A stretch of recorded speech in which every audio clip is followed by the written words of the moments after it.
नमस्कार दोस्तों, स्वागत है आपका आपके अपने यूट्यूब चैनल अमन प्रयास जीके जिसमें। तो जैसा कि फ्रेंड्स, आज है आपका 11 अक्टूबर और आपका आज एसएससी एमटीएस का कोई भी एग्ज़ाम आपका नहीं है। तो अभी 2-3 दिन आपका एग्ज़ाम नहीं है। तो आज की इस वीडियो में हम उनसे प्रश्नों को देखेंगे जो भी प्रश्न आपके एनालिसिस के दौरान है, जो कि छूट गए थे और आपके एग्ज़ाम के लिए इंपॉर्टेंट है, या कहें तो उस टॉपिक से रिलेटेड आपके एग्ज़ाम में प्रश्न देखने को मिलेंगे आगे के शिफ्टों में। ठीक है, तो चलिए वीडियो को स्टार्ट करते हैं। इससे पहले अगर आप चैनल पर नए हैं तो चैनल को सब्सक्राइब कर लीजिएगा और नोटिफिकेशन कॉल पर क्लिक कीजिएगा। वीडियो अच्छा लगे तो वीडियो को लाइक जरूर कीजिएगा और एक कमेंट भी कीजिएगा। ठीक है, तो शुरू करते हैं आज के पहले प्रश्न से।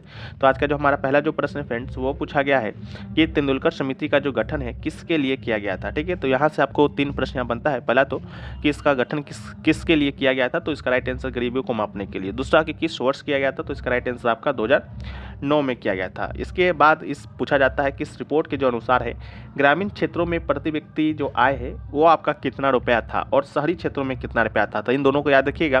ग्रामीण है तो कम होगा, तो 816 रुपये आपका प्रति व्यक्ति आय था, और शहरी की बात करेंगे तो 1000 था। ठीक है, तो इसको याद रखिएगा।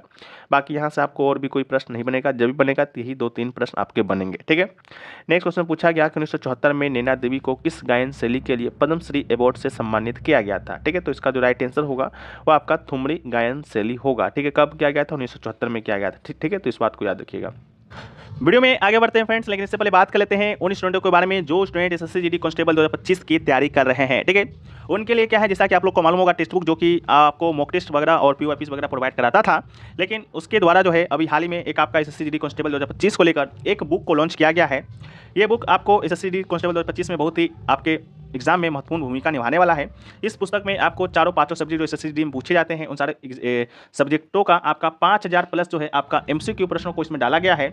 इसके साथ ही साथ आपको बता दें कि इस पुस्तक में आपको 2024 में जो आपके एग्जाम कंडक्ट हुए हैं आपका अभी हाल ही में, उसको अभी जो पीवाईक्यूज है उसका भी जो क्वेश्चन है उसको यहाँ पर सम्मानित कर दिया गया है। ठीक है, तो ओवरऑल कहें तो ये पुस्तक आपके एग्जाम के लिए बहुत ही उपयोगी है। तो जो भी लोग एसएससी जीडी कांस्टेबल 2025 की तैयारी कर रहे हैं वो इस पुस्तक को बाय कर सकते हैं। ठीक है, इसके अलावा आपको बता दें कि जैसा कि अभी आपका दशहरा चल रहा है, तो इस पुस्तक पर अभी आपको दशहरा सेल भी चल रहा है 10 से 12 अक्टूबर के बीच में। ठीक है, इस सेल के दौरान अगर आप बुक को परचेस करते हैं तो आपको मात्र और मात्र 280 रुपये में पुस्तक मिलने वाला है। आपको जब भी बुक परचेस करने जाए तो कूपन कोड APJBK को यूज करना है, जो कि आपको 10% का एक्स्ट्रा ऑफ है जो कि दिलाएगा। और इसका जो लिंक है, परचेस करने का जो लिंक है, डिस्क्रिप्शन में दिया गया है, कमेंट सेक्शन में पिन किया हुआ है। तो जो भी लोग एसएससी जीडी कांस्टेबल की 25 की एग्जाम की तैयारी कर रहे हैं वो लोग से निवेदन है कि आप लोग जाकर एक बार चेकआउट जरूर कर लीजिएगा, आपके एग्जाम में बहुत ही उपयोगी पुस्तक होने वाला है। ठीक है, तो हम लोग चलिए वीडियो में आगे बढ़ते हैं फ्रेंड्स। हमारा जो नेक्स्ट क्वेश्चन है फ्रेंड्स, वो पूछा गया था कि जियोफ्री बाबा इज रिलेटेड टू। ठीक है, तो इसका जो राइट आंसर था आपका आर्किटेक्चर यानी कि वास्तुकार था। ठीक है, जियोफ्री बाबा की बात करेंगे तो इनका पूरा नाम देश सामान्य जेफरी मैनिंग बाबा था और ये एक आपके श्रीलंकाई वास्तुकार थे। उन्होंने अक्सर ट्रॉपिकल मॉडर्निस्ट आंदोलन के नेता के रूप में संदर्भित खुद को किया था और अपनी पीढ़ी के सबसे प्रभावशाली एशियाई वास्तुकारों में से एक थे। ठीक है, नेक्स्ट क्वेश्चन पूछा गया कि लॉर्ड लिटन ने सशस्त्र अधिनियम कब पारित किया था। तो इसका राइट आंसर 1878 हो जाएगा। ठीक है, सशस्त्र अधिनियम कहें तो आर्म्स एक्ट। आर्म्स एक्ट किसके काल में आया था? लॉर्ड लिटन के काल में आया था। कब आया था? तो 1877 में आया था। इसके अनुसार क्या था? तो इसके अनुसार भारतीय के लिए बिना लाइसेंस के हथियार रखना एक आपराधिक अपराध जो कि बन गया था। इस अधिनियम अंग्रेजों पर लागू नहीं होता है, इस बात को भी याद रखिएगा। इसके अलावा लॉर्ड लिटन की बात करेंगे तो लॉर्ड लिटन का जो काल था आपका 1876 से लेकर 1880 तक का काल था।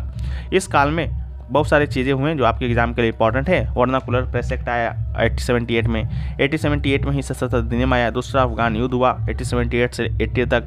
इसके अलावा रानी विक्टोरिया ने केसर हिंद या भारत के महारानी की उपाधि धारण की। ठीक है, नेक्स्ट क्वेश्चन पूछा गया कि लाफिंग गैस का रासायनिक नाम क्या है। तो राइट आंसर था आपका नाइट्रस ऑक्साइड।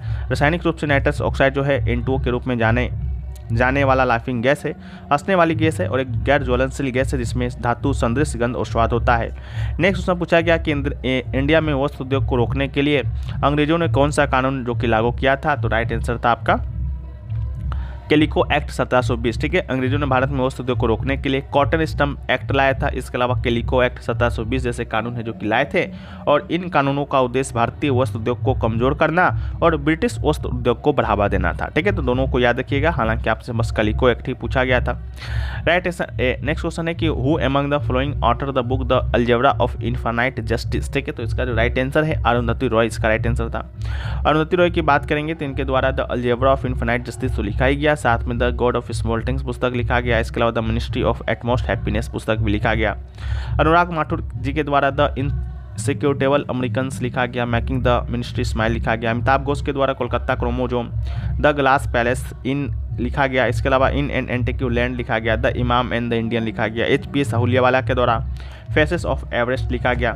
नेक्स्ट क्वेश्चन है कि साल 2023 का जो इंटर कॉन्टिनेंटल जो कप था भारत में कहाँ आयोजित किया गया था? तो राइट आंसर आपका भुवनेश्वर के कलिंगा स्टेडियम में किया गया था। तो राइट आंसर हो जाएगा। ठीक है, 2023 का जो इंटर कॉन्टिनेंटल कप था आपका तीसरा संस्करण था, 9 से 18 जून 2023 के बीच हुआ था। ठीक है, कहाँ पर हुआ था?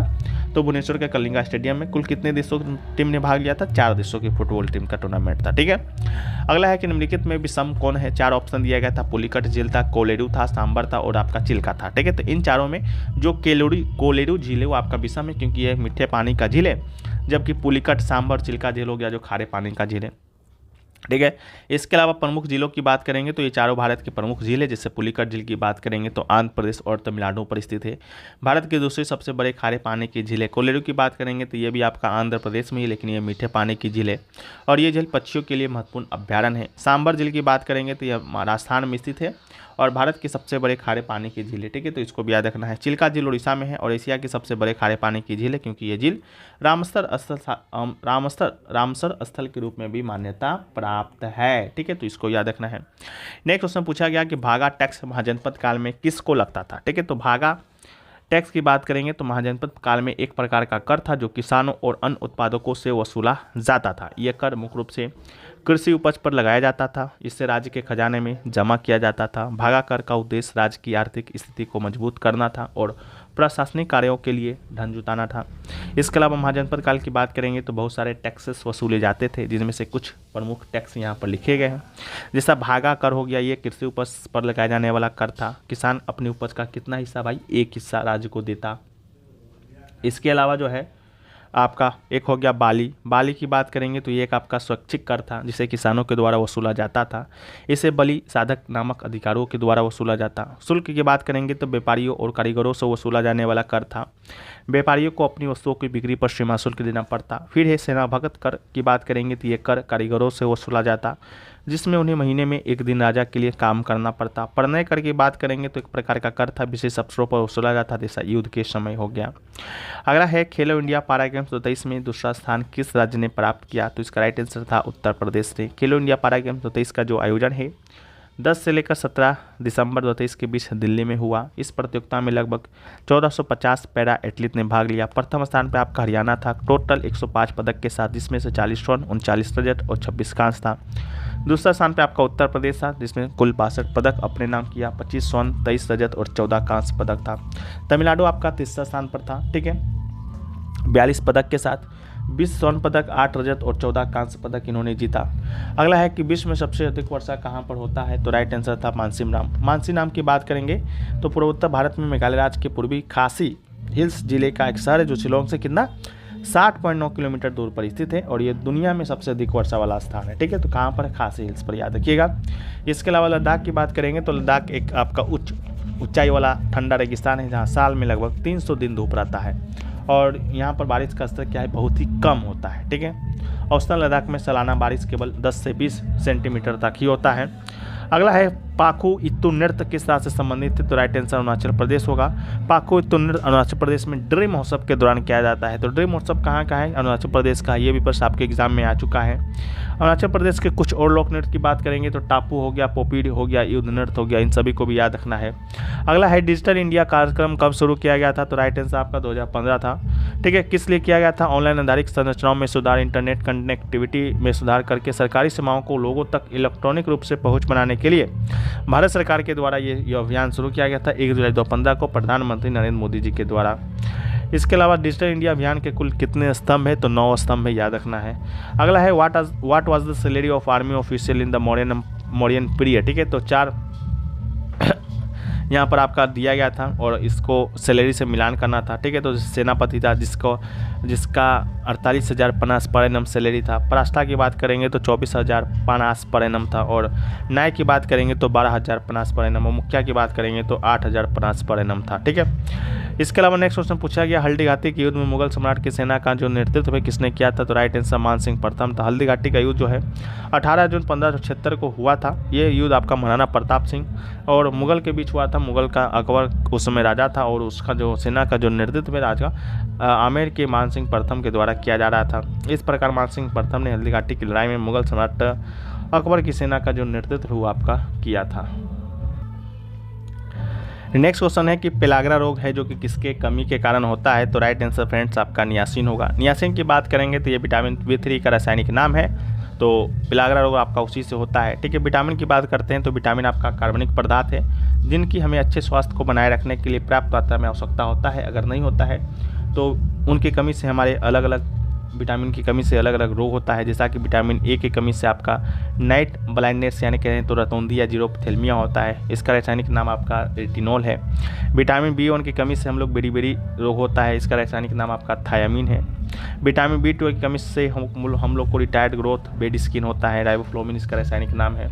विटामिन B12 की कमी से हम लोग एनीमिया होता है, साइनोकोबाल्मिन इसका रासायनिक नाम। विटामिन C की कमी से आपका स्कर्बी होता है, एस्कॉर्बिक एसिड आपका इसका रासायनिक नाम है। ठीक है, इसके अलावा जो है विटामिन D की कमी से आपका रिकेटस नामक रोग होता है, कैल्सिफेरॉल इसका रासायनिक नाम। विटामिन K की कमी से excessive bleeding due to injury होता है, यानी कि रक्त का थक्का नहीं जम पाता है। विटामिन K की कमी से फाइलोक्यूनिन इसका रासायनिक नाम है, तो इसको भी याद रखना है। नेक्स्ट क्वेश्चन पूछा गया कि नवरोज जो फेस्टिवल है आपका किस राज्य का है, तो राइट आंसर आपका पारसी समुदाय होगा। नवरोज की बात करेंगे तो पारसी समुदाय का आपका यह प्रमुख त्यौहार है। इस दिन से पारसी जो नववर्ष की शुरुआत होता है। ठीक है, किसका होता है, पारसी का नववर्ष, यानी कि पारसियों का नया दिन का शुरुआत इसी फेस्टिवल से होता है। ये जो फेस्टिवल है पहली बार भारत में किसके द्वारा मनाया गया था, तो बलवन के द्वारा मनाया गया था। बलवन जो कि गुलाम वंश का आपका एक प्रसिद्ध शासक था, तो उसको भी याद रखिएगा। दिल्ली सल्तनत में आपका 5000 वर्षों ने शासन किया था, उसमें से गुलाम वंश प्रथम था जिसका संस्थापक कुतुबुद्दीन ऐबक था, और उसी का राजा था बलबन। इसी के द्वारा बलबन के द्वारा ही नवरोज के प्रसिद्ध फारसी महोत्सव की शुरुआत है जो कि किया गया था।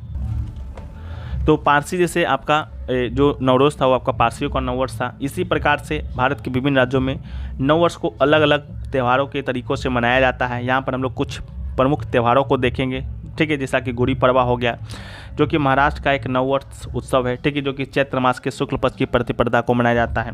उगादि की बात करेंगे तो आंध्र प्रदेश, तेलंगाना, कर्नाटक में उगादि नाम से आपका क्या कहा जाता है, तो नववर्ष मनाया जाता है। पुथंदू की बात करेंगे तो ये आपका तमिलनाडु में नववर्ष है जिसे अप्रैल में मनाया जाता है। विशु आपका केरल में, मलयालम नववर्ष है जिसे अप्रैल में मनाया जाता है। बैसाखी जो कि पंजाब में है, सिख का नववर्ष है, इसे फसल कटाई के त्यौहार के रूप में मनाया जाता है। नवरेह की बात करेंगे तो कश्मीरी पंडितों का नववर्ष है जो चैत्र नवरात्र के पहले दिन मनाया जाता है। चेटी चंड की बात करेंगे तो सिंधी समुदाय का ये नववर्ष याद रखिएगा, बहुत इंपॉर्टेंट है। अगला है साजिबू चिरोवा जो कि मणिपुर का आपका नववर्ष त्यौहार है। ठीक है, इसको भी याद रखिएगा। बिहू जो कि असम का है, आपका असम में मनाया जाता है अप्रैल में रोंगाली बिहू आपका नववर्ष त्यौहार है। लोसार जो है आपका अरुणाचल प्रदेश, लद्दाख, सिक्किम तीनों मनाया जाता है। ऑप्शन के अकॉर्डिंग आपको क्लिक करना होगा, जो तिब्बती नववर्ष है। मकर संक्रांति पूरे उत्तर भारत में मनाया जाता है नववर्ष के स्थान पर। जमशेदनी नवरोज आपका अभी देखें हम लोग कि पारसी समुदाय के द्वारा मनाया जाता है। इसके अलावा पोहेला बोईसाख जो है पश्चिम बंगाल में मनाया जाता है। ठीक है, 14-15 अप्रैल को ये आपका बंगाली नववर्ष है। इस्लामिक का नया साल की बात करेंगे तो हिजरी नया साल के नाम से जाना जाता है। ये दिन इस्लामिक कैलेंडर के एक नए वर्ष को चिन्हित करता है और पहले महीने में मुहर्रम के पहले दिन इस्लामी नए साल का पहला दिन मनाया जाता है। बैसाखी की बात करेंगे तो ये आपका पंजाब हरियाणा में नववर्ष त्यौहार है, फसल कटाई के मौसम के अंत का प्रतीक है। सिगमो या शिशिरोत्सव की बात करेंगे तो गोवा, कर्नाटक के कुछ हिस्सों में। जुड़ जितल की बात करेंगे तो बिहार में मैथिली भाषा समुदाय का नववर्ष है। पाना संस्कृति उड़ीसा में मनाया जाता है। इसके अलावा लोसुंग की बात करेंगे तो ये आपका सिक्किम में मनाया जाता है। ठीक है, तो इसको भी याद रखिएगा। नेक्स्ट जो क्वेश्चन आपसे पूछा गया कि 2011 के जनगणना के अनुसार भारत का निम्नलिखित में से कौन सा राज्य सबसे अधिक सघन जनसंख्या वाला राज्य है, यानी कि ज़्यादा डेंसिटी वाला। ठीक है, तो इसका राइट आंसर आपका बिहार हो जाएगा। हो सकता है आपका क्वेश्चन का जो लैंग्वेज है वो थोड़ा सा चेंज हो, शायद आपसे पूछा गया होगा कि 10,000 मतलब 1000 प्लस आपका जो जनसंख्या घनत्व है वो आपका किस राज्य का है। ठीक है, तो इसका राइट आंसर आपका बिहार और शायद पश्चिम बंगाल दिया गया था, तो इसका राइट आंसर वो होगा। बिहार के जनसंख्या घनत्व की बात करते हैं तो ये आपका 1106 किलोमीटर है और 2001 में आपका बिहार का जनसंख्या घनत्व 881 हुआ करता था। ठीक है, बाकी बिहार की कुल जनसंख्या 10,40,99,452 है। और सबसे कम जनसंख्या वाला राज्य की बात तो सबसे कम जनसंख्या घनत्व वाला राज्य की बात करते हैं तो इसका राइट आंसर अरुणाचल प्रदेश होगा। अरुणाचल प्रदेश का जनसंख्या घनत्व जो है आपका 17 है, यानी कि 1 स्क्वायर वर्ग किलोमीटर में मात्र 17 लोग ही यहाँ रहते हैं। इसके अलावा भारत का सबसे सघन केंद्र शासित प्रदेश की बात करते हैं तो ये आपका दिल्ली है। ठीक है, जब बात पूरे भारत की जाएगी तो दिल्ली इसका राइट आंसर होगा, जब बात राज्य की जाएगी तो बिहार होगा। ठीक है, इसके अलावा दिल्ली का जो जनसंख्या घनत्व है वो आपका 11,320 है, यानी कि 1 स्क्वायर किलोमीटर वर्ग में आपका कितना लोग रहते हैं, तो 11,320 लोग रहते हैं। ठीक है, तो यही आपका जनसंख्या घनत्व था। इसके अलावा अंडमान निकोबार द्वीप समूह भारत में सबसे कम घनी जनसंख्या वाला केंद्र शासित प्रदेश है, इसको भी याद रखिएगा, 46 है। इसके अलावा भारत का जनसंख्या घनत्व आपका 382 है, 2001 में वही आपका 324 था।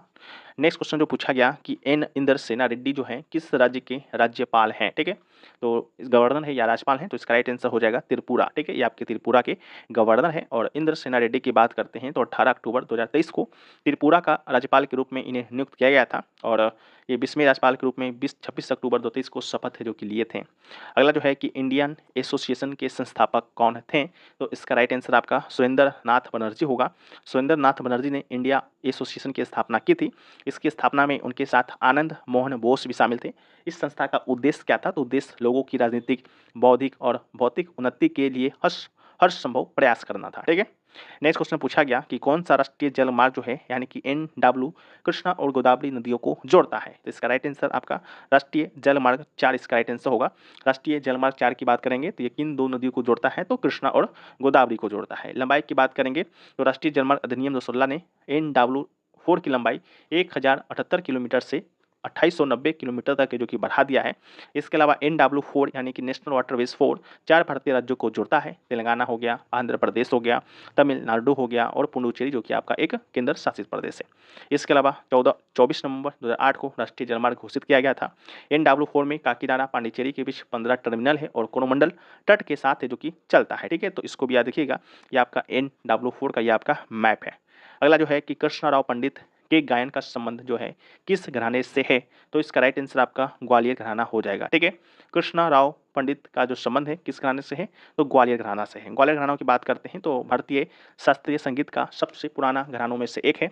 इसमें एक सरल गायन शैली, माधुर्य और लय है। इस घराने के अधिकांश जो गीत है बंदिश है जो तान की एक किस्म का उपयोग करते हैं। इसके अलावा मियाँ तानसेन के द्वारा इस ग्वालियर की शुरुआत की गई थी और कृष्णराव पंडित को 1973 में पद्म भूषण अवार्ड से सम्मानित किया गया था। ये जो पद्म जो पुरस्कार है गणतंत्र दिवस के पूर्व संध्या पर घोषित किया जाता है। पुरस्कार पद्म पुरस्कार में पद्म जो पुरस्कार है 3 श्रेणियों में दिया जाता है। पहला आपका पद्म विभूषण है जो कि असाधारण और विशिष्ट सेवा के लिए। दूसरा आपका पद्म भूषण है उच्च क्रम की प्रतिष्ठित सेवा के लिए और आपका एक है पद्मश्री। ठीक है, कभी कभी आपका इसका क्रम भी सजाने को आता है, तो पद्म विभूषण, पद्म भूषण और पद्मश्री याद रखना है। इसके अलावा सर्वोच्च जो नागरिक सम्मान है वो है आपका भारत रत्न। ठीक है, तो इसको भी याद रखिएगा, भारत रत्न आपका सबसे सर्वोच्च है। इसके बाद ये आपके नागरिक सम्मान में पद्म भूषण, भूषण और पद्मश्री आते हैं। नेक्स्ट क्वेश्चन जो पूछा गया कि महाराष्ट्र में हिंदुओं के द्वारा मनाया जाने वाला नया वर्ष किस नाम से जाना जाता है। ठीक है, तो इसका राइट आंसर आपका गुड़ी पड़वा होगा। महाराष्ट्र में हिंदुओं के द्वारा मनाया जाने वाला वर्ष गुड़ी पड़वा के रूप में जाना जाता है। हिंदू कैलेंडर के चैत्र महीने के पहले दिन है जो कि आपका यह मनाया जाता है। इसके अलावा गुड़ी पड़वा जो है नए वर्ष की शुरुआत है, फसल का मौसम है। गुरु पड़वा नाम 2 शब्दों से लिया गया है। गुड़ी जिसका अर्थ होता है भगवान ब्रह्मा का ध्वज या प्रतीक और प्रभा जिसका अर्थ होता है चंद्रमा के चरण का पहला दिन। ठीक है, ये त्यौहार को संवत्सर पर्वों के नाम से भी जाना जाता है, तो इसको भी याद रखिएगा। इसके अलावा उगादि को याद रखिएगा। उगादि जो है भारत में आंध्र प्रदेश, तेलंगाना और कर्नाटक राज्यों के नए वर्षों को चिन्हित करता है। तमिलनाडु में मनाया जाने वाला नया वर्ष पुथांदु है और विश्व की बात करेंगे तो केरल राज्य में मनाया जाने वाला हिंदू त्यौहार है। ठीक है, जो कि नववर्ष का सूचक है। इसके अलावा जो है आपका बिहू को याद रखना है। बिहू जो है असम में आपका नववर्ष का जो त्यौहार है बिहू के रूप में मनाया जाता है। अगला जो क्वेश्चन पूछा गया कि faster than lightning my autobiography किसकी है, तो इसका जो राइट आंसर होगा आपका उसेन बोल्ट होगा। उसेन बोल्ट जमैका का एक पूर्व धावक है जिन्हें व्यापक रूप से अब तक का सबसे महान धावक माना जाता है। वे 100 मीटर, 200 मीटर और 4x100 मीटर रिले में विश्व रिकॉर्ड धारक हैं और फास्टर देन लाइटनिंग में कई अनकही पीड़ाओं और बलिदानों का वर्णन किया गया है जो एक एथलीट स्फूर्त गति से उस दौड़ को जीतने के लिए करता है। ठीक है, तो ये क्वेश्चन पूछा गया। इसके अलावा ये आप देख सकते हैं, ये जो आपका जो है faster than lightning my story जो पुस्तक का ये आपका कवर पेज है। नेक्स्ट क्वेश्चन पूछा गया कि भारत में होम रूल लीग की स्थापना किसने किया था। ठीक है, तो होम रूल लीग की स्थापना भारत में बात करते हैं तो 2 लोगों के द्वारा किया गया है। एक है आपके बाल गंगाधर तिलक और दूसरे हैं आपके एनी बेसेंट। हालांकि आपसे एनी बेसेंट वाला ही होम रूल लीग पूछा गया था जिसका स्थापना मद्रास में और सितंबर 1916 में किया गया था। ठीक है, लेकिन बाल गंगाधर तिलक की बात करेंगे तो होम रूल लीग की स्थापना सबसे पहले इनके द्वारा ही किया गया था अप्रैल 1916 में। ठीक है, तो अप्रैल 1916 में बाल गंगाधर तिलक, सितंबर 1916 में एनी बेसेंट। ठीक है, तो एनी बेसेंट का ही आपसे पूछा गया था, तो इसको आपको राइट करना है। इसके अलावा होम रूल लीग का आपका उद्देश्य क्या था? उद्देश्य था लोगों को शिक्षित करना और भारत के लिए होम रूल का मांग करना था। ठीक है, तो इसको याद रखिएगा। नेक्स्ट क्वेश्चन पूछा गया कि पहला पैरा ओलंपिक जो खेल है डैश में आयोजित किया गया था। हो सकता है आपसे वर्ष पूछा गया हो, तो वर्ष पूछा गया हो तो राइट आंसर 1960 होगा। अगर जगह पूछा गया हो तो राइट आंसर रोम होगा। रोम जो है आपका इटली का राजधानी है, तो इसको भी याद रखना है। पैरा ओलंपिक खेल जिन्हें द स्टोक मेडेबल गेम्स भी कहा जाता है, आधिकारिक तौर पर पहली बार 1960 में रोम इटली में खेला गया था। ये ओलंपिक खेलों के समापन के तुरंत बाद हुआ। विकलांग एथलीटों के लिए ओलंपिक शैली के खेलों में 23 देशों के 400 प्रतिभागियों को आकर्षित किया, जिन्होंने 8 खेलों में प्रतिस्पर्धाएं की। तब से यह हर 4 साल में ओलंपिक खेलों के एक ही वर्ष में होता है, यानी कि जब जब आपका ग्रीष्मकालीन ओलंपिक खेल होगा उसकी उसी वर्ष में आपका पैरा ओलंपिक खेल भी होगा। ठीक है, यह निश्चित है। अगला जो है कि मनुष्य का जो क्रोमोजोम होता है वो आपका किससे बना होता है। तो मनुष्य का क्रोमोजोम की बात करेंगे तो ये डीएनए और आपका प्रोटीन का बना होता है। तो राइट आंसर डीएनए और आपका प्रोटीन हो जाएगा। यही आपसे पूछ दिया जाए कि मनुष्य में कितना गुणसूत्र होता है या क्रोमोजोम होता है, तो 46 गुणसूत्र होता है। अगर आपसे पूछा जाए कितना जोड़ा गुणसूत्र होता है, तो 22 जोड़ा होता है। ठीक है, एक जोड़ा में 2, तो ठीक है, तो इसको याद रखना है। सॉरी, 23 जोड़ा आपका गुणसूत्र होता है। एक जोड़ी सेक्स गुणसूत्र यानी कि XX और XY होता है, यानी कि 23 जोड़ा होता है, तब जाकर आपका 46 गुणसूत्र होता है मानव में। ठीक है, तो इसको याद रखना है। इसके अलावा नेक्स्ट क्वेश्चन पूछा गया, पंडित रविशंकर का संबंध जो है किस घराने से है। ठीक है, तो पंडित रविशंकर की बात करेंगे तो इनका जो संबंध है आपका बनारस और महर घराना से है। ठीक है, तो इसको याद रखिएगा। इसके अलावा अंतर्राष्ट्रीय ख्याति के सितार वादक यानी कि पंडित रविशंकर का संबंध कौन से वाद यंत्र से है, तो आपके सितार से है। ठीक है, तो इनका संबंध बनारस घराना से है। कभी कभी कहीं कहीं आपको मेहर घराना भी लिखा दिख जाएगा। ठीक है, तो उसको भी क्या रखना है आपको। इसके अलावा पंडित रविशंकर को भारत सरकार के द्वारा भारत रत्न भी दिया गया। कब दिया गया, तो 1999 में दिया गया। इसको भी याद रखिएगा। और ये जो है उस्ताद अलाउद्दीन खां के शिष्य थे। ठीक है, तो इसको याद रखना है। अगला जो है कि राज्यसभा के उपसभापति कौन है, तो इसका राइट आंसर होगा हरिवंश नारायण सिंह। हरिवंश नारायण सिंह जो है आपका 9 अगस्त 2018 से राज्यसभा के उपसभापति हैं और अभी भी हैं। हालांकि आपसे प्रश्न में कोई स्पेसिफिक डेट लगाकर पूछा गया था, शायद फरवरी 2024, तो उस समय भी आपके हरिवंश नारायण सिंह ही भारत के उपसभापति थे, सॉरी राज्यसभा के उपसभापति थे। राज्यसभा का जो उपसभापति होता है, जो राज्यसभा के सभापति होता है, यानी कि राज्यसभा के सभापति कौन होगा, जो कि भारत के उपराष्ट्रपति होगा, की अनुपस्थिति में राज्यसभा की कार्यवाही की अध्यक्षता करता है। इसके अलावा उपसभापति का चुनाव राज्यसभा के द्वारा आंतरिक रूप से किया जाता है। इसके अलावा वर्तमान में भारत के राष्ट्रपति या कहें तो आपका राज्यसभा के सभापति कौन है, तो इसका राइट आंसर जगदीप धनखड़ हो जाएंगे। ठीक है, जगदीप धनखड़ वर्तमान में आपके भारत के उपराष्ट्रपति भी हैं और साथ साथ आपके राज्यसभा के सभापति भी हैं। ठीक है, इसके अलावा कुछ और आपके हैं, जैसे लोकसभा के अध्यक्ष कौन है, तो ओम बिरला हैं। लोकसभा का उपाध्यक्ष कौन है, तो ये पद आपका रिक्त है 23 जून 2019 से। राज्यसभा में सदन के नेता कौन है, तो जगत प्रकाश नड्डा हैं। राज्यसभा में विपक्ष का नेता कौन है, तो मल्लिकार्जुन खड़गे हैं। लोकसभा में विपक्ष का नेता कौन है, तो राहुल गांधी जी हैं। राज्यसभा के महासचिव कौन है, तो प्रमोद चंद्र मोदी हैं। और लोकसभा के महासचिव कौन है, तो उत्पल कुमार सिंह है। ठीक है, तो इनको याद रखना है। अगला जो क्वेश्चन पूछा गया, what is the nitrogen group of element, जिसको ग्रुप 15 के नाम से जाना जाता है। The element in the nitrogen group also known as group 15 are nitrogen N, phosphorus P, arsenic AS, antimony SB, bismuth BI और आपका मोसोकोबियम यानी कि MC। नेक्स्ट क्वेश्चन हो गया कि किस पंचवर्षीय योजना में गरीबी उन्मूलन का उल्लेख किया गया था, तो राइट आंसर आपका 5वीं पंचवर्षीय योजना होगा। 5वीं पंचवर्षीय योजना गरीबी उन्मूलन यानी गरीबी हटाओ, रोजगार और न्याय पर केंद्रित था। ये जो योजना है 1974 से 1978 तक चला था। इस योजना में कृषि क्षेत्र पर भी अधिक ध्यान दिया गया, बाद में औद्योगिक और खनन क्षेत्रों का स्थान रहा। कुल मिलाकर ये जो योजना है एक सफल योजना था, पंचवर्षीय योजना था, जिसने 4.4 के लक्ष्य के मुकाबले 4.8 की वृद्धि जो कि हासिल किया था। इसके अलावा इस योजना का जो प्रारूप है आपका दीपी ढर के द्वारा बनाया गया था और इस योजना को 1978 में समाप्त कर दिया गया था। इसके बाद आपका रोलिंग योजना या रोलिंग प्लान लाया गया था, जो कि 78 से 89 तक चला था। वार्षिक योजना के साथ और पहले बंद की गई 5वीं पंच योजना की निरंतरता के रूप में प्रस्तुत किया गया था। अगला जो है कि कुतुब मीनार और कुवत उल इस्लाम और 2.5 दिन का झोपड़ा का निर्माण किसने करवाया था। हालांकि आपसे बस कुवत उल इस्लाम के बारे में पूछा गया, जिसका राइट आंसर आपका कुतुबउद्दीन ऐबक इसका राइट आंसर होगा। कुतुबउद्दीन ऐबक की बात करेंगे तो ये दिल्ली सल्तनत का पहला शासक था। मोहम्मद गोरी का ये गुलाम था। मोहम्मद गोरी का जब आपका 1206 में मृत्यु होता है तो कुतुबउद्दीन ऐबक भारत में दिल्ली सल्तनत के नाम से पहला राजवंश का स्थापना करता है, गुलाम वंश। ठीक है, जिसे कहीं कहीं मामलुक वंश के नाम से इलवारी वंश के नाम से भी जाना जाता है, ठीक है। तो उसने कुतुब मीनार का निर्माण का शुरुआत किया, कुव्वत उल इस्लाम जैसी मस्जिदें बनवाई और कुतुब मीनार परिसर में स्थित है, और उसने अजमेर में 2.5 दिन का झोपड़ा भी बनवाया। अगर आपसे पूछा जाता किस वर्ष किया गया था, तो 1193 में किया गया था। और जो कुतुबुद्दीन ऐबक है, दिल्ली सल्तनत का स्थापना कब करता है, तो 1206 में करता है। 1206 से 1210 तक ये आपका शासक रहता है, और 1210 में चौगान खेलते समय इनका मृत्यु हो जाता है, ठीक है। तो कुतुबुद्दीन ऐबक का तो गुलाम वंश आपका टोटल जो रहता है 1206 से 1290 रहता है, ठीक है। तो इसको याद रखना है।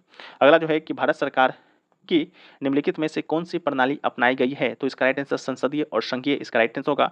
सरकार का संसदीय रूप की बात करते हैं तो भारतीय संविधान ने ब्रिटिश संसदीय प्रणाली की सरकार, जिसे वेस्टमिंस्टर मॉडल के रूप में जाना जाता है, को अपनाया है।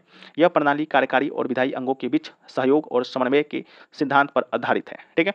नेक्स्ट क्वेश्चन पूछा गया, अर्जुन सिंह धुर्वे को किस राज्य के बैगा नृत्य शैली में उनके योगदान के लिए 2022 में पद्मश्री से सम्मानित किया गया था। हो सकता है आपका जो प्रश्न है वो सिर्फ पूछा गया हो कि अर्जुन सिंह धुर्वे का संबंध किस नृत्य से है, तो इसका राइट आंसर बैगा नृत्य इसका राइट आंसर होगा।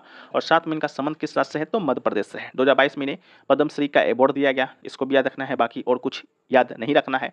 नेक्स्ट क्वेश्चन जो पूछा गया कि अल्पसंख्यकों के लिए शिक्षा और संस्कृति का अधिकार किसके तहत आता है, ठीक है। तो अल्पसंख्यकों के लिए शिक्षा और संस्कृति का जो अधिकार है, ये दोस्तों आपका मौलिक अधिकार के तहत आता है। मौलिक अधिकार की बात करते हैं तो मौलिक अधिकार जो है भाग 3 के अंतर्गत आपका अनुच्छेद 12 से 35 तक में वर्णित है। टोटल 6 प्रकार के मौलिक अधिकार अभी हमें प्रदान है वर्तमान में, पहले 7 हुआ करता था। संपत्ति का अधिकार जो है आपका 1978 में आपका संविधान संशोधन होता है 44वां, उसके माध्यम से उसको कानूनी अधिकार बना दिया जाता है, ठीक है। तो आपसे यही पूछा गया कि अल्पसंख्यकों के लिए शिक्षा और संस्कृति का अधिकार किसके तहत आता है, तो मौलिक अधिकार के तहत आता है। कौन सा अनुच्छेद के तहत आएगा, तो अनुच्छेद 29 और 30 के अंतर्गत आएगा, ठीक है। इसको याद रखना है। अगला जो है कि ईरानी ट्रॉफी के लिए जो मैच होता है, रणजी ट्रॉफी विजेता टीम और किसके बीच होता है, यह पूछा गया। तो राइट आंसर आपका रेस्ट ऑफ इंडिया इसका राइट आंसर होगा। ईरानी ट्रॉफी की बात करते हैं तो भारत की एक घरेलू क्रिकेट प्रतियोगिता है। ईरानी कप पहले ईरानी ट्रॉफी कहा जाता था। टूर्नामेंट 1959 और 60 सीजन के दौरान कल्पना की थी। रणजी ट्रॉफी चैंपियनशिप के 25 वर्ष पूरे होने को चिन्हित करने और देर के बाद नामित किया गया था। ईरानी जो कि 1928 में अपने स्थापना के समय से भारतीय क्रिकेट कंट्रोल बोर्ड यानी BCCI के साथ जुड़े थे, उनकी मृत्यु तक स्थिर था। ओलंपिक रणजी ट्रॉफी विजेता और भारतीय टीम के बाकी के बीच सालाना खेला जाता है, ठीक है। तो ये क्वेश्चन पूछा गया। तो नेक्स्ट जो क्वेश्चन पूछा गया कि किस मुगल सम्राट ने झरोखा दर्शन की प्रथा को बंद कर दिया था, ठीक है। बंद कर दिया था पूछा नहीं गया था, आपसे पूछा गया था किसने शुरू किया था, ठीक है। तो जो झरोखा जो प्रथा है उसको बंद किया था आपका औरंगजेब ने, लेकिन शुरू किया था आपका अकबर ने, ठीक है। तो इस प्रथा का शुरुआत आपका अकबर ने किया था, बंद किया था औरंगजेब। तो दोनों को याद रखना है। हालांकि आपसे शुरू किसने किया था यह पूछा गया था, तो अकबर इसका राइट आंसर होगा, और बंद आपका औरंगजेब किया था। औरंगजेब का पूरा नाम मुहीउद्दीन मोहम्मद था, और इसका जन्म है जो कि 3 नवंबर 1618 को होता है। छठा मुगल सम्राट था और लंबे समय तक इसने है जो कि शासन किया था, ठीक है। तो इसको याद रखना है। नेक्स्ट क्वेश्चन पूछा गया कि पंडित शिव कुमार शर्मा जो है किस वाद्य यंत्र से संबंधित है, तो इसका राइट आंसर आपका संतूर होगा। पंडित शिव कुमार शर्मा का जो जन्म है 13 जनवरी 1938 को जम्मू कश्मीर भारत में हुआ था। एक बार प्रश्न बना कि पंडित शिव कुमार शर्मा का संबंध भारत के किस राज्य से है, तो इसका राइट आंसर आपका जम्मू कश्मीर ही था, तो इसे याद रखना है। अगला जो क्वेश्चन पूछा गया कि भारत ने पहला अपना एक दिवसीय अंतर्राष्ट्रीय क्रिकेट मैच है जो कि किस देश के साथ खेला था या किस वर्ष खेला था, तो एक दिवसीय कहें तो ODI की बात करेंगे तो इसका राइट आंसर इंग्लैंड होगा। 1974 में पहली बार भारत ने खेला था, लेकिन जहां तक स्टूडेंट के द्वारा बताया गया है कि आपसे टेस्ट मैच का पूछा गया था, ठीक है। तो टेस्ट मैच का पूछा गया था, तो इसका भी राइट आंसर आपका इंग्लैंड ही होगा। 1932 में आपका भारत ने पहला अंतर्राष्ट्रीय क्रिकेट टेस्ट मैच खेला था लॉर्ड्स में, ठीक है। और टेस्ट क्रिकेट का दर्जा पाने वाली छठी टीम है जो कि भारत है जो कि बना था, ठीक है। तो इसको भी याद रखना है। और ODI भी इंग्लैंड के साथ खेला और टेस्ट भी आपका इंग्लैंड के साथ ही खेला। ODI की बात करेंगे तो 13 जुलाई 1974 को आपका लीड्स के हैंडिग्ले में इंग्लैंड के खिलाफ खेला। टीम का जो कप्तानी है अजीत वाडेकर ने किया था। भारत इंग्लैंड से 4 विकेट से हार गया था और माइकल डेनिस इंग्लैंड टीम के कप्तान था, ठीक है। तो इसको याद रखना है। 7 मई 1983 में कपिल देव की कप्तानी में भारत ने अपना पहला क्रिकेट विश्व कप जीता था, उसको भी याद रखना है। अगला जो है कि what is the amount of मोह घड़ा योजना, ठीक है। आपसे मोह घड़ा योजना जो है आपका उड़ीसा राज्य सरकार के द्वारा जो शुरू किया गया था, उसका अमाउंट पूछा था कि इस योजना के तहत जो कि कितने लाख रुपए तक का जो आपको सहायता है वो मिलता है, तो इसका राइट आंसर आपका था अप टू रुपये 3 लाख। ठीक है, 3 लाख तक का सहायता है जो कि आपको दिया जाता है।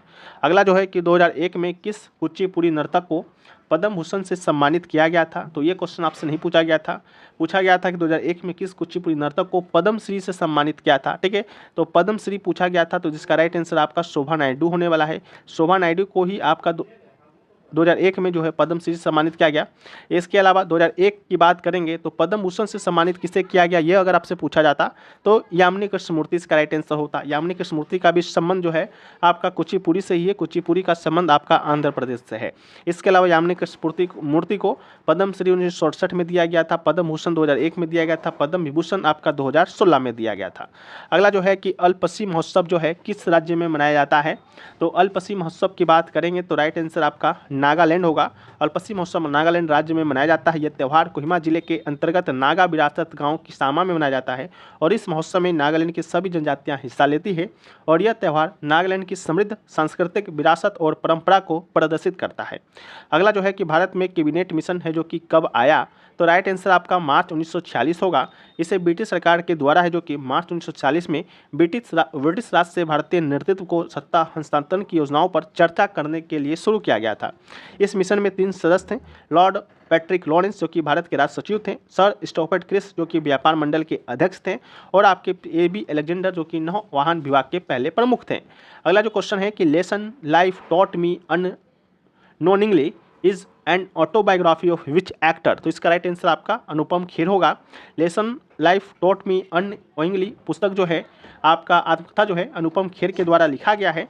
अनुपम खेर भारतीय फिल्म और टेलीविजन संस्थान के पूर्व अध्यक्ष थे और 2004 में इन्हें पद्मश्री और 2016 में इन्हें पद्म भूषण अवार्ड से भी सम्मानित किया गया है। अगला जो है कि ionisation energy universally related to, यानी कि आयनन जो ऊर्जा है वो आपका किसका यूनिवर्सली रिलेटेड होता है, तो राइट आंसर आपका एटॉमिक साइज होगा। आयनन ऊर्जा जो है, आयनन ऊर्जा का परमाणु आकार से विपरीत संबंध होता है। इसका मतलब है कि जैसे जैसे परमाणु का आकार बढ़ता है आयनन ऊर्जा घटती है और जैसे जैसे परमाणु का आकार घटता है आयनन ऊर्जा बढ़ती है।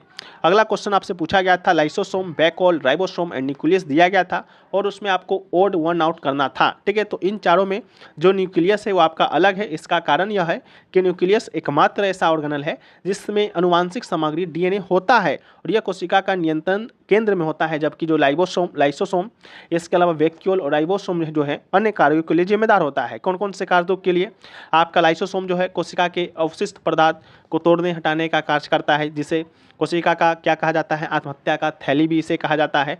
वैक्यूल की बात करेंगे तो कोशिका में तरल पदार्थ और अन्य पदार्थों का भंडारण करता है। राइबोसोम की बात करेंगे तो प्रोटीन संश्लेषण आपका राइबोसोम के द्वारा ही किया जाता है। अगला क्वेश्चन पूछा गया शून्य आधारित बजट से संबंधित कोई प्रश्न पूछा गया था। क्वेश्चन का पूरा लैंग्वेज हमें मिलना नहीं तो हम सिर्फ शून्य आधारित बजट के ऊपर ही बात करेंगे। तो शून्य आधारित जो बजट है, बजट अनुमान शून्य से प्रारंभ किया जाता है। शून्य आधारित बजट में गत वर्ष के व्यय संबंधी आंकड़ों को कोई महत्व नहीं दिया जाता है। इस प्रणाली में कार्य इस आधार पर शुरू किया जाता है कि अगली अवधि के लिए बजट शून्य हो। अगला जो है कि what is the real percentage of Christian in India, तो राइट आंसर आपका 2.3% इसका राइट आंसर होगा। सरकार की एक रिपोर्ट के मुताबिक की बात करते हैं या 2011 के जनगणना की रिपोर्ट के मुताबिक की बात करते हैं तो भारत में ईसाई की जो आबादी है 28 मिलियन है और कुल परसेंटेज की बात करेंगे तो 2.3% है। इसके अलावा भारत में सबसे ज़्यादा कौन सा धर्म है, तो इसका राइट आंसर आपका हिंदू धर्म होगा, 79.8% है। याद रखिएगा, इस्लाम धर्म का पालन करने वाले लोग 14.2% हैं, ईसाई धर्म का 2.3 है, सिख धर्म का पालन करने वाले लोग 1.7 है, बौद्ध धर्म के पालन करने वाले लोग 0.7% है और जैन धर्म का पालन करने वाले लोग 0.4% है। ठीक है, नेक्स्ट क्वेश्चन पूछा गया था लॉर्ड मैकाले से संबंधित आपके कथन पर विचार करना था। ये सत्य या असत्य कोई भी कथन आपको बताना था। हालांकि एग्जैक्ट जो आपका सेंटेंस जो दिया गया था वो तो मिला नहीं, उसके स्थान पर हम दूसरे सेंटेंस को लिखे हैं। तो पहला सेंटेंस है कि उन्होंने प्राच्य अध्ययन को बढ़ावा देने के लिए भारतीयों को शाब्दिक भाषा सिखाने की आवश्यकता पर जोर दिया। दूसरा कथन है कि मैकाले के मिनट का अनुसरण करते हुए 1835 का अंग्रेजी शिक्षा अधिनियम पेश किया गया था। तीसरा जो है कि उन्होंने भारत के लिए उड डिस्पैच का आदेश जारी किया था। तो इनमें से आपका सही कथन बताना था, तो राइट आंसर आपका कथन नंबर 2 इसका राइट आंसर था। ठीक है, तो मैकाले जो है पास शिक्षा पे नहीं, अंग्रेजी भाषा सिखाने की आवश्यकता पर बल दिया था। इसके अलावा उच्च शिक्षा के लिए अंग्रेजी को शिक्षा का माध्यम बनाने, कलकत्ता मदरसा और बनारस संस्कृत कॉलेज जैसे ओरिएंटल संस्थानों के प्रसार को रोकने के लिए एक निर्णय लिया गया था। मैकाले के मिनट के बाद 1835 का अंग्रेजी शिक्षा अधिनियम पेश किया गया था। इसके अलावा लंदन में ईस्ट इंडिया कंपनी की कोर्ट ऑफ डायरेक्टर्स ने भारत के गवर्नर जनरल को वुड डिस्पैच के रूप में जाना जाता है। अगला जो है कि किसे 2001 में कुचिपुड़ी नृत्य के लिए पद्मश्री से सम्मानित किया गया था, तो राइट आंसर आपका शोभा नायडू होने वाला है। शोभा नायडू को 2001 में कुचिपुड़ी नृत्य के लिए पद्मश्री से सम्मानित किया गया। अभी हाल ही में 2020 में शोभा नायडू जी का अक्टूबर 2020 में निधन हुआ है। इसके अलावा 2001 में भारत सरकार के द्वारा पद्मश्री से सम्मानित किया गया था। 1991 में उन्हें संगीत नाटक अकेडमी पुरस्कार से भी सम्मानित किया गया था। इसके अलावा उन्होंने 40 वर्षीय कुचिपुड़ी कला अकेडमी हैदराबाद के लिए प्रधानाचार्य के रूप में भी कार्य किया है और भारत और विदेश के 15,000 से अधिक छात्रों को प्रशिक्षित भी किया है। अगला जो है कि भारत के संसदीय सरकार के भारतीय संसदीय रूप में सरकार का मुखिया कौन होता है, तो राइट आंसर आपका प्रधानमंत्री होगा। सरकार के भारतीय संसदीय रूप में सरकार के मुखिया प्रधानमंत्री लोगों के द्वारा नहीं सीधे चुना नहीं जाता है। उदाहरण के लिए बात करेंगे तो मनमोहन सिंह राज्यसभा से अप्रत्यक्ष रूप से निर्वाचित सदस्य थे, फिर भी वो आपके प्रधानमंत्री बने थे। लेकिन राष्ट्रपति प्रणाली जैसे संयुक्त राज्य अमेरिका में सरकार का प्रमुख जो होता है राष्ट्रपति और सीधे लोगों के द्वारा चुना जाता है। भारत में केवल राष्ट्रपति पर ही महाभियोग लगाया जा सकता है। सरकार के मुखिया प्रधानमंत्री को लोकसभा में अविश्वास प्रस्ताव पारित करके हटाया जा सकता है, ये बात भी है। अगला जो है कि निम्नलिखित में से कौन से विशेषता संयुक्त राज्य अमेरिका से लिया गया है, तो राइट आंसर होगा सुप्रीम कोर्ट के जजों को हटाने की प्रक्रिया का जो प्रावधान है संयुक्त राज्य अमेरिका के संविधान से लिया गया है। कौन कौन से प्रावधान किस किस देश से लिए गए हैं, हमने कल के ही पीडीएफ में सारे प्रावधानों को लिख कर दिया है, तो आप लोग जाकर वहाँ से भी उसको पढ़ सकते हैं। इसके अलावा अमेरिका के संविधान से कौन कौन सी विशेषताएं ली गई हैं, तो आपका राष्ट्रपति पर महाभियोग आपका लिया गया है। अध्यक्ष और उपाध्यक्ष का क्या कार्य होगा वो लिया गया है। सर्वोच्च न्यायालय और उच्च न्यायालय के न्यायाधीशों का निष्कासन या कहें तो हटाने की प्रक्रिया लिया गया है। मौलिक अधिकार लिया गया है, न्यायिक समीक्षा लिया गया है और न्यायपालिका की स्वतंत्रता लिया गया है और संविधान की जो प्रस्तावना है वो भी आपका लिया गया है। और याद रहे कि संविधान का प्रस्तावना तो यूएसए के संविधान से, लेकिन प्रस्तावना का भाषा की बात करेंगे तो यह आपका ऑस्ट्रेलिया के संविधान से लिया गया है। ठीक है, तो इसको भी आप याद रखिएगा। अगला जो है कि मनरेगा योजना कब शुरू किया गया था, तो मनरेगा योजना की बात करेंगे तो राइट आंसर होगा 2 फरवरी 2006 को। अगर आपसे अधिनियम पूछा होगा तो इसका राइट आंसर 2005 होगा। ठीक है, जो मनरेगा योजना 2006 में शुरू किया गया था उसके लिए महात्मा गांधी राष्ट्रीय रोजगार गारंटी अधिनियम अगस्त 2005 में ही आ गया था। ठीक है, उस समय जब आया था तो मनरेगा का नाम नरेगा था और नरेगा से मनरेगा नाम किया गया था 2 अक्टूबर 2009 को। ठीक है, नरेगा में महात्मा गांधी जी का शॉर्ट फॉर्म जोड़ा गया था MG, उसके बाद से नरेगा को मनरेगा कहा जाता है। अगला जो है कि मुगल काल में सैनिकों के वेतन से संबंधित प्रश्न आया था। 2 आपके नाम मिले हैं, जैसा एक नायक था एक हवलदार था और आपको उसको मिलान करना था कितना रुपये उसको मिलता है। ठीक है, तो नायक की मासिक आय लगभग 48,000 थी, हवलदार की मासिक आय आपका 12,000 थे। बाकी 2 और ऑप्शन हमें मिला नहीं है। तो आप लोग जो भी एग्जाम देकर आ रहे हैं अगर आपको याद है तो कॉमेंट सेक्शन में आप हमें बताइएगा। ठीक है, इसके अलावा जो नेक्स्ट क्वेश्चन पूछा गया कि बॉक्सिंग बाउट कितने समय की होती है। ठीक है, तो पेशेवर मुकाबले की बात करेंगे तो अधिकतम 12 राउंड तक सीमित होता है, जहां प्रत्येक राउंड पुरुष के लिए 3 मिनट, महिलाओं के लिए 2 मिनट का होता है और ज़्यादातर मुकाबले मुक्केबाजी के अनुभव के आधार पर 4 से 10 राउंड तक लड़े जाते हैं। ठीक है, तो हमारा जो नेक्स्ट जो क्वेश्चन है वो जो पूछा गया कि अनुच्छेद 356 जो है आपका किससे संबंधित है, तो अनुच्छेद 356 की बात करेंगे तो इसका जो राइट आंसर होगा वो आपका राष्ट्रपति शासन से संबंधित है। ठीक है, 365 के अनुसार संवैधानिक तंत्र की विफलता के आधार पर भारत के किसी भी राज्य पर राष्ट्रपति शासन लगाया जा सकता है। ठीक है, उसको याद रखिएगा। इसके अलावा अनुच्छेद 352 जो है राष्ट्रीय आपातकाल से संबंधित है। अनुच्छेद 360 जो है कल ही आपका आया था, वित्तीय आपातकाल से ये संबंधित है। ठीक है, तो इसको भी याद रखिएगा। हालांकि अभी एक बार भी वित्तीय आपातकाल जो है भारत में लगा नहीं है। राष्ट्रीय आपातकाल अब तक 3 बार लगा जा चुका है। नेक्स्ट क्वेश्चन पूछा गया कि भारत का सबसे बड़ा गेहूं उत्पादक राज्य कौन सा है, तो इसका राइट आंसर आपका उत्तर प्रदेश होगा।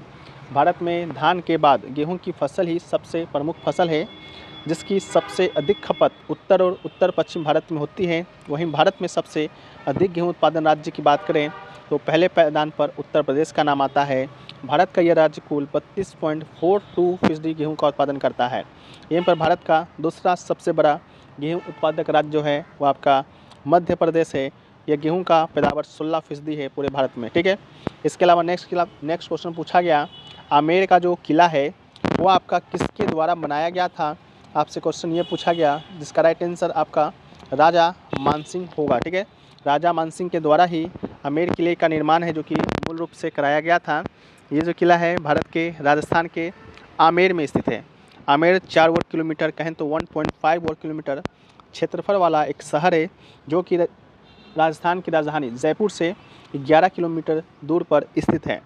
नेक्स्ट जो क्वेश्चन पूछा गया वो पूछा गया कि सरकार का संसदीय स्वरूप पहली बार किस देश में लागू किया गया था, या कहें तो भारत में सरकार की संसदीय प्रणाली किस देश के संविधान से लिया गया था। जिसका राइट आंसर ब्रिटेन, कहें तो ग्रेट ब्रिटेन या यूके इसका राइट आंसर होगा। इसके अलावा भारतीय संविधान की उधार ली गई विशेषताओं की सूची के बारे में देखें, जो कि कल के PDF में भी आपको दिया गया था। तो सबसे पहले ब्रिटेन को देखते हैं। तो ब्रिटेन से संसदीय सरकार, कानून का शासन, विधायी प्रक्रिया, एकल नागरिकता, कैबिनेट प्रणाली, विशेषाधिकार रीट, संसदीय विशेषाधिकार और द्विसदनीयता, ये सारी चीज़ें ब्रिटेन के संविधान से लिया गया।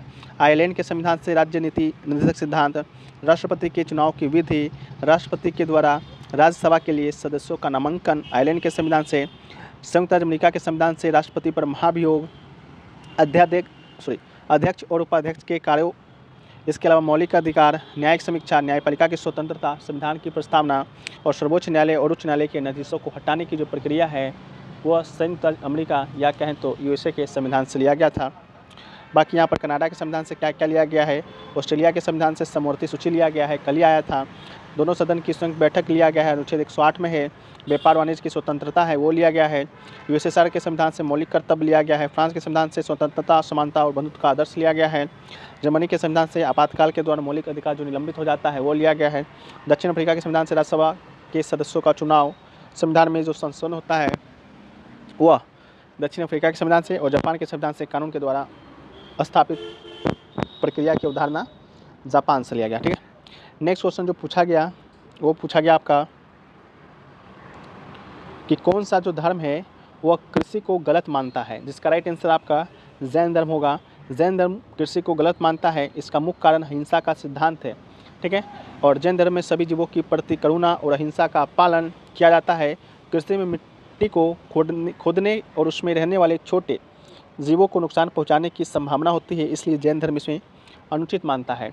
इसके अलावा जैन धर्म का जो स्थापना है, ठीक है, वो किसके द्वारा किया गया था, तो ऋषभदेव के द्वारा किया गया था, जो कि पहले तीर्थंकर हुए। इसके अलावा दूसरे तीर्थंकर आपका अजितनाथ दूसरे तीर्थंकर हैं। इसके अलावा जैन धर्म का जो लास्ट तीर्थंकर हुआ 24वां हुआ, जो कि भगवान महावीर या कहें तो वर्धमान महावीर हुए, ठीक है। इसके अलावा 23वां तीर्थंकर पार्श्वनाथ, 22वां तीर्थंकर अरिष्टनेमी हुआ। इसके अलावा जैन धर्म के 2 दर्शन हैं, श्वेतांबर और दिगंबर।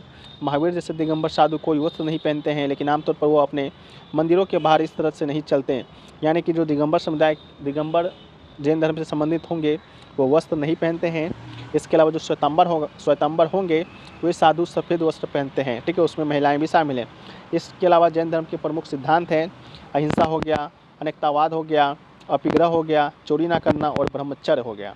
अगला है कि दिल्ली में लाल किले में मोती मस्जिद का निर्माण किसने कराया।